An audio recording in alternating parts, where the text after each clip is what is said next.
Irène Mangasson, elle est l'ambassadeur de l'Union européenne au Sénégal. Bonsoir. Bonsoir. Bonsoir. Alors, votre institution s'apprête à célébrer la journée de l'Europe. Comme chaque 9 mai, l'événement sera également marqué au Sénégal. Quelle signification que cette journée peut avoir en étant marquée au Sénégal? D'abord, merci beaucoup de nous accueillir effectivement pendant cette quinzaine de l'Europe que nous organisons cette année au Sénégal avec tous nos partenaires. En effet, tous les ans, l'Union européenne fête le 9 mai, qui est, si vous voulez, l'anniversaire de son acte fondateur, qui est l'anniversaire du jour où Robert Schuman, à l'époque ministre des Affaires étrangères français, à l'issue du conflit meurtrier de la Seconde Guerre mondiale, propose aux pays européens une nouvelle forme d'alliance basée sur le vivre ensemble, basée sur l'idée que ce qui nous réunit est plus fort que ce qui nous divise, et que sur cette base, nous pouvons évoluer, développer ensemble un projet de paix, fondamentalement de paix, basé sur des valeurs qui nous sont communes, d'égalité, de démocratie, de stabilité, de solidarité.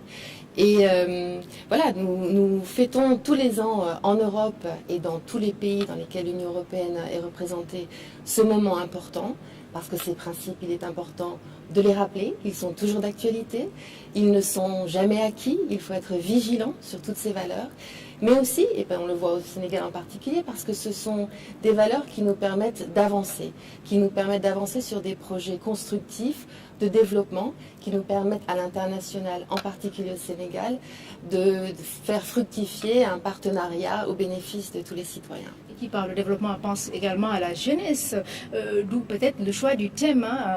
Cette année, vous avez axé donc vos réflexions et votre thématique sur la jeunesse. Pourquoi ce choix ? Vous avez raison. Cette année, la thématique de notre quinzaine de l'Europe est effectivement l'Europe et le Sénégal, l'Union européenne et le Sénégal ensemble pour la jeunesse. Pourquoi? Parce que la jeunesse, évidemment, c'est notre cœur de cible, si j'ose dire. Toutes nos actions visent en but ultime à proposer de nouvelles opportunités à la jeunesse. Et pourtant, cette jeunesse a du mal à accéder à vos frontières, on le sait, la jeunesse africaine de manière générale.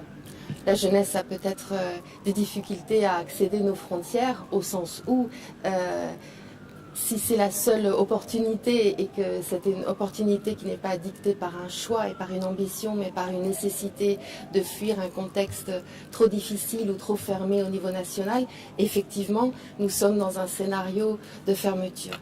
Mais vous touchez à ce point spécifique. Je pense que c'est pour cela que l'Union européenne, chacun de ses membres, les 28 membres de l'Union européenne, dont 13 sont présents ici au Sénégal, œuvrent de concert pour accompagner le Sénégal vers l'émergence, précisément pour offrir davantage d'opportunités de choix à cette jeunesse sénégalaise. Et quelle opportunité saisir justement au cours de ces journées de réflexion marquant la journée de l'Europe? Alors, il y a beaucoup d'activités que nous avons mises en œuvre pendant cette quinzaine pour illustrer les différentes facettes de notre partenariat. L'Union européenne est présente au Sénégal comme un partenaire commercial, un partenaire économique. Pour la jeunesse. Pour la jeunesse toujours, parce qu'effectivement, l'un des axes majeurs de notre coopération vise à renforcer les opportunités d'emploi, à la fois les formations, à la fois les renforcements des compétences, mais aussi les opportunités d'emploi, en particulier dans le secteur privé. J'avais aujourd'hui l'opportunité de lancer avec un peu plus de 170 entreprises européennes présentes au Sénégal. Il faut se rappeler que l'Europe, dans son ensemble, est le premier investisseur au Sénégal. Des entreprises qui accompagnent l'émergence du Sénégal, encore une fois, créent des emplois.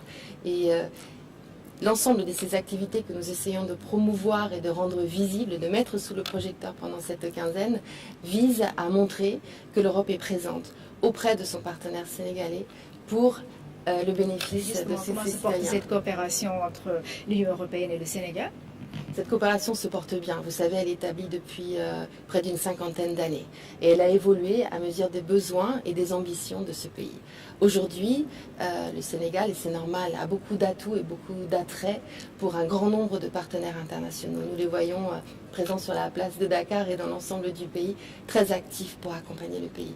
L'Union européenne continue à être présente, a bien sûr annoncé son intention d'accompagner les réformes en fast track qui ont été annoncées par son Excellence le Président dans les domaines de développement prioritaire pour que le pays avance vers l'émergence et que de plus en plus de Sénégalais, de jeunes femmes et de jeunes hommes puissent prendre en main leur destin. Alors, pour terminer cet entretien, quels seront les temps forts de la journée de l'Europe au Sénégal? Alors, la journée de l'Europe elle-même se tient le 9 mai. C'est une occasion diplomatique, politique, une opportunité de communication. Mais il y aura bien d'autres actions. Donc, effectivement, des actions avec, avec le secteur privé, avec la société civile que nous allons rencontrer. Nous allons avoir un échange avec des organisations de jeunesse dans les jours qui viennent. Nous allons avoir un bel événement samedi au parc de Han pour les familles, un événement culturel qui mêlera les talents sénégalais et les talents européens avec des artistes de théâtre, de musique, de danse qui viendront se produire sera bien au bénéfice. présente. Voilà, la culture sera présente, c'est essentiel. La culture crée des passerelles et fait que nos peuples se comprennent de mieux en mieux. C'est essentiel pour l'avenir. Merci beaucoup, Madame Irène Mangasson, d'avoir accepté notre invitation. Merci à vous. Voilà, c'était pour parler de la journée de l'Europe prévue ce 9, occasion également de parler de coopération.